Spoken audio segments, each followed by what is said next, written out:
सतलुज एक ऐसी कहानी, एक ऐसी फ़िल्म जो कि अपनी रिलीज़ के 48 घंटे के अंदर-अंदर ही एक ओटीटी प्लेटफ़ॉर्म से हटा ली गई। सतलुज जिसका ओरिजिनल नाम पंजाब 95 था।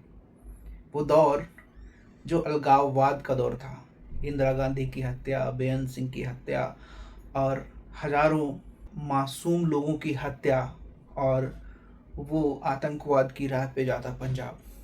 ये कहानी उस समय के उस दौर को दर्शाती है कि उस समय अलगाववाद अपने किस चरम सीमा पर था।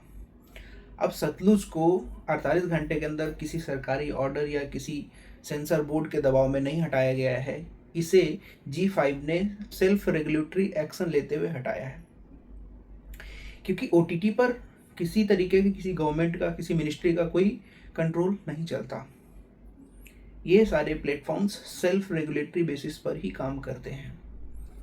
तो जी5 ने वैसा ही करते हुए हटा लिया है और ऐसा बोला है कि हम सतलुज और सतलुज जैसी कहानियों के साथ में खड़े हुए हैं और हम उसे जल्द से जल्द वापस लाने की कोशिश करेंगे। हालांकि सतलुज को ग्लोबली अभी भी जी5 प्लेटफॉर्म पर देखा जा सकता है, लेकिन जी5 से हटा लिया गया तो क्या कोई लोग देखेंगे नहीं? गांव-गांव, शहर-शहर, गुरुद्वारों में इस फ़िल्म की स्क्रीनिंग की जा रही है और पूरा देश 2 धड़ों में बँटा हुआ है। एक ऐसे लोग हैं जो कि सतलुज के साथ में हैं और एक ऐसे लोग हैं जो कि सतलुज के खिलाफ हैं। एक ऐसे लोग हैं जो कि सतलुज को एक सच्ची अब तक की one of the best film बता रहे हैं और एक ऐसे लोग हैं जो इसे एक प्रोपेगेंडा फ़िल्म बता रहे हैं। क्या कह रहे हैं दोनों लोग? सतलुज बेसिकली पंजाब में उस अलगाववाद का जो दौर चल रहा था, जिस समय केपीएस गिल गए और वहाँ पर आतंकवाद को कम करने की कोशिश करी, अलगाववाद को कम करने की कोशिश करी, उस दौर की कहानी को बताती है। और एक तरह की बायोग्राफी है जो उस समय सामाजिक कार्यकर्ता थे खड़रा, उनकी कहानी को दर्शाती है कि किस तरीके से वो जो लोग मासूम लोगों को पंजाब की पुलिस उठाकर ले जाती थी और उनकी एनकाउंटर कर देती थी और उसे उन्हें मार कर या तो जला देती थी या तो सतलुज नदी में फेंक देती थी, जहाँ से सतलुज नाम आया है। तो एक दिन ऐसा करती है पुलिस कि उनको ही उठा ले जाती है और फिर उनको अपने पास में रखती है, उनको टॉर्चर करती है और फिर मारकर उन्हें सतलुज में फेंक देती है। जो दूसरा तबका है वो ये कहना चाहता है कि एक प्रोपेगेंडा फिल्म है। रीज़न ये है कि इस फिल्म में सीएम बेअंत सिंह की जो हत्या दिखाई गई है उसको ऐसा दिखाया गया है कि कोई जुल्म के खिलाफ लड़ रहा है और उस जुल्म के खिलाफ बदला लेने के लिए वो पुलिस ऑफिसर जो उनकी ड्यूटी में रहता है वो जाता है और सुसाइड बम्बर बन के और ब्लास्ट कर देता है उनकी गाड़ी में, जिसमें सीएम बेअंत सिंह और अन्य 16 लोगों की हत्या हो गई। और उसके पीछे रिलीजियस मतलब ऐसा म्यूज़िक बज रहा है जिससे कि कोई बहुत अच्छा काम करने जा रहा है। एक ग्लोरीफाई करने की, उसको एक बहुत ही सेंसलाइज़ करने की कोशिश की गई है उस सीन को, जो कि ऐसा नहीं है। जब बेअंत सिंह की हत्या हुई थी, जिन्होंने हत्या करी थी वो बब्बर खालसा पंथ से जुड़े हुए थे, जो कि एक बैंड ऑर्गेनाइजेशन है, राइट? तो इस तरीके से फ़िल्म कोशिश करती है कि उस चीज़ को वैसा कुछ नहीं दिखाती कि वो आतंकवाद से प्रभावित था।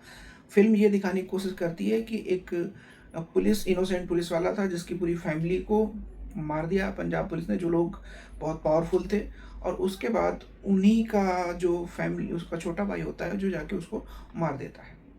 तो बेसिकली ये सिम्पैथाइज़ करने की कोशिश करती है ये फ़िल्म। दूसरा ये कि जो खलरा थे, जिनको कि अगवा किया गया, जिनकी बाद में हत्या की गई, उनको एक सीधे सिंपल बैंक का डायरेक्टर दिखाया गया, जबकि वो एक पॉलिटिकली एक्टिव पर्सन थे।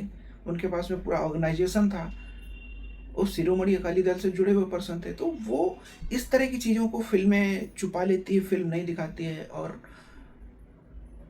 वो जो उनका बेसिकली वो सच दिखाया है कि पंजाब पुलिस का उस समय बहुत ज़्यादा ऐसा चल रहा था कि जो इनोसेंट लोग हैं उनको पकड़ पकड़ के मार रहे थे। तो ऐसे में ये कहानी आनी ज़रूरी है। खल्ला की स्टोरी बहुत ही पावरफुल है और इस पे सीबीआई की इंक्वायरी हुई, जांच हुई, कोर्ट ने माना, और जो पुलिस वाले इलीगल इनकाउंटर कर रहे थे, लोगों को, इनोसेंट लोगों को पकड़ पकड़ के मार रहे थे, और एक जो फिल्म में दिखाया गया है जो डीएसपी हैं, उन्होंने खुद सुसाइड भी कर लिया। और केपीएस गिल के नाम की बहुत चर्चा हो रही है, जो उस समय वहाँ के डीजीपी थे, उन्हीं के लॉ एंड ऑर्डर में सब कुछ चल रहा था। और केपीएस गिल को बहुत बड़ा क्रेडिट भी दिया जाता है पंजाब में अलगाववाद को ख़त्म करने के लिए। अब जो समर्थन करने वाले लोग हैं इस फिल्म का, वो केपीएस गिल को एक अत्याचारी बताते हैं एक तरह से, कि जिसने अत्याचार करवाया अपने सिस्टम के थ्रू। और जो इस फ़िल्म का विरोध करने वाले लोग हैं, वो केपीएस गिल को सुपर कॉप बताते हैं और पंजाब से आतंकवाद को ख़त्म करने का क्रेडिट देते हैं।